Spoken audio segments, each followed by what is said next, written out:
एक गाय का एक धर्म है अपनी जगह पर। किसी भी जानवर को देख लो तो उसका एक धर्म है, सबका भगवान ने एक धर्म बनाया है। वैसे एक इंसान का भगवान ने धर्म बनाया है, लेकिन पशु पक्षियों ने कहीं तक, जानवरों ने अपना धर्म नहीं छोड़ा, पर इंसानों ने छोड़ दिया। अच्छा ये बताओ, गाय का भोजन क्या है? गाय क्या खाती है? आवाज आनी चाहिए। क्या खाती है गाय? घास खाती है ना। भगवान ने उसका भोजन बनाया है घास। और शेर का भोजन क्या है? शेर क्या खाता है? क्या? मांस खाता है। और इंसान का भोजन क्या है? इंसान क्या खाता है? हाँ, अनाज खाता है इंसान, है ना। अब यदि गाय 2-4 महीने से भूखी हो, उसको घास ना मिली हो, और गाय के सामने आप मांस जाकर डाल दो, तो क्या गाय खाएगी? नहीं खाएगी, भूखी मर जाएगी पर खाएगी नहीं। क्यों? उसका धर्म है, वो खाएगी तो घास खाएगी। शेर यदि 1 साल का भूखा हो, आप घास फूस उसके सामने डालो, आप अपनी रोटी साग सब्जी उसके सामने डालो, तो क्या खाएगा? नहीं खाएगा। मरना पसंद करेगा पर वो घास खाना पसंद नहीं करेगा, आपकी साग रोटी खाना पसंद नहीं करेगा, है ना। क्योंकि उसका धर्म है, भगवान ने उसके लिए एक वस्तु बनाई है कि वो खाएगा तो ही खाएगा। और इंसान क्या खाता है? इंसान का कोई धर्म है अपना? रोटी आ जाए रोटी खा लेंगे, घास आ जाए घास खा लेंगे, मांस आ जाए मांस खा लेंगे, जो आए सो खा जाएंगे, छोड़ेंगे कुछ नहीं। और अपने आप को कहेंगे भैया हम तो बड़े धर्मात्मा हैं, राम को मानने वाले हैं, कृष्ण को मानने वाले हैं। एक बात कहें, राम और कृष्ण को बाद में मानना, सबसे पहले एक इंसानियत के धर्म को मान लो, सबसे पहले एक इंसान बन जाओ। जानवर पशु पक्षियों ने अपना धर्म नहीं छोड़ा, और हम खुद को मानव कहते हैं, हमारा कोई धर्म ही नहीं बचा है। छोटे छोटे जीव जंतुओं को मार के हम पेट भर लेते हैं अपना, और कहते हैं शरीर अच्छा बनेगा, हष्ट पुष्ट होगे। अब भैया क्या करोगे ऐसे शरीर को बना के हष्ट पुष्ट करके, जो शरीर तुम्हारे संग ही नहीं जाना है। इस पेट भरण की खातिर क्यों पाप कमाता निस दिन। शमशान में लकड़ी रख कर फिर आग लगेगी एक दिन। इस शरीर का कुछ नहीं होना, इसको सजो के नहीं रख पाओगे आप। इसको जला दोगे तो राख बन जाएगा, फेंक दोगे तो गीदड़ खा जाएंगे, जमीन के अंदर गाड़ दोगे ना तो कीड़े खा जाएंगे। इस देह की चौथी कोई गति नहीं है। इस संसार में हर एक प्राणी को भगवान ने बराबर जीने का अधिकार दिया है, और आपको या किसी को भी भगवान ने हक या अधिकार नहीं दिया कि आप किसी भी प्राणी को मारकर आप अपना पेट भरो। किसी को अधिकार नहीं दिया। अच्छा ऊपर से फिर लोग क्या कहेंगे कि भैया घर में अशांति रहती है, घर में शांति नहीं है, शरीर में बीमारी है।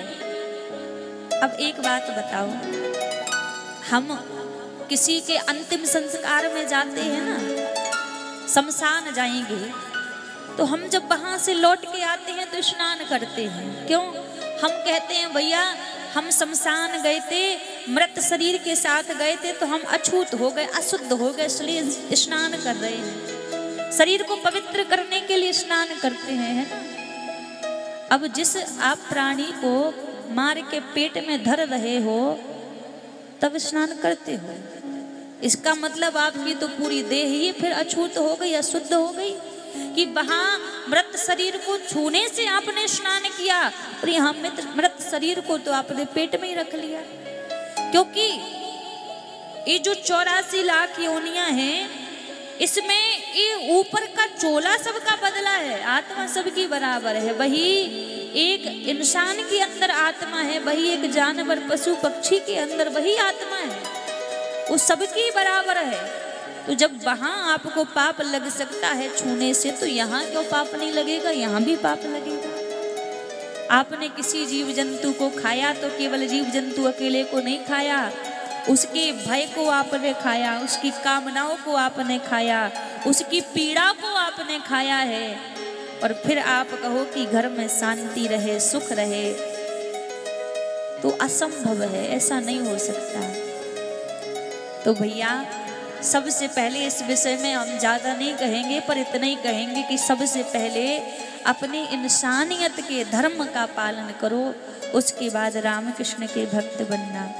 यदि हम सच्चे इंसान ही नहीं बन पाए तो क्या हम भक्त बन पाएंगे, क्या हम वैष्णव बन पाएंगे। उसके पास जब जाओगे तो क्या मुख लेकर जाओगे, क्या उसको बताओगे कि हम क्या करने गए थे, क्या करके आए हैं।